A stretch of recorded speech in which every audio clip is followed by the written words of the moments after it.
మరి మంచిది కదా అనుకోకండి, హెల్త్ కూడా మంచిదే. డైటింగ్ చేసే వాళ్ళకి ఇది ఇంకా మంచిది. మహమంజులు కొంచెం పప్పు పెట్టి మమ్మీ, పప్పు వద్దా తినట్లా దా నానే ఉదయం నానబెట్టినా కీర్తన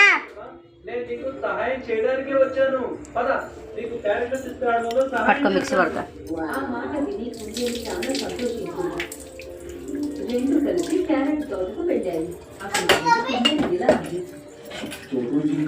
నువ్వు అటువైపు నుండి క్యారెట్స్ పెంచు, నేను ఇటువైపు నుంచి తెంచుతాను. అలాగే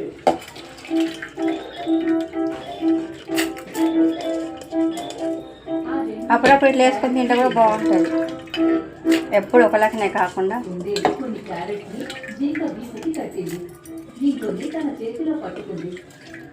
అరే ఆగండి, ఇప్పుడే మీ సంగతి చెప్తాను. ఒక రైతు వచ్చి దీనికి 2 దెబ్బలు వేశాడు.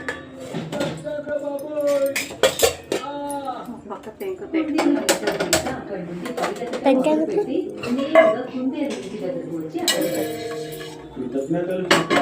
ఈ రోజు నువ్వు లేకపోయి ఉంటే నేను ఒక క్యారెట్ కూడా తీసుకురాలేకపోయేవాడిని. ఏ పర్వాలేదు, కానీ ఇంకా నువ్వు నీ గురించి కూడా కాస్త ఆలోచించుకో. నీ ఇల్లు బాగానే ఉంది కదా, వర్షాకాలంలో నీకు ఎటువంటి ఇబ్బంది కలగకూడదు కదా. అంతేకాదు నువ్వు కూడా ఆహారం కూడబెట్టుకో. వర్షాకాలంలో ఆహారాన్ని ఎలా కూడబెట్టుకుంటావు? చాలా ఎత్తులో ఉంటుంది. ఆహారం విషయానికి వస్తే దాని గురించి అప్పుడు ఆలోచిస్తాను. నేను ఎప్పటి నుంచే కంగారు పడి నా పొరను పాడు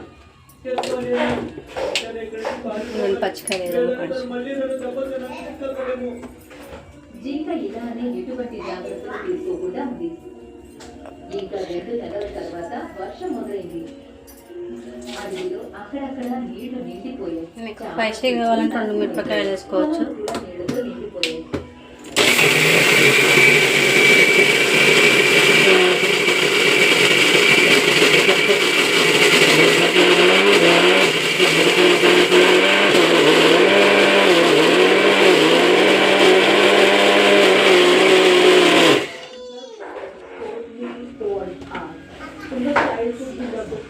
Color, imagination, so when we enter into the final version.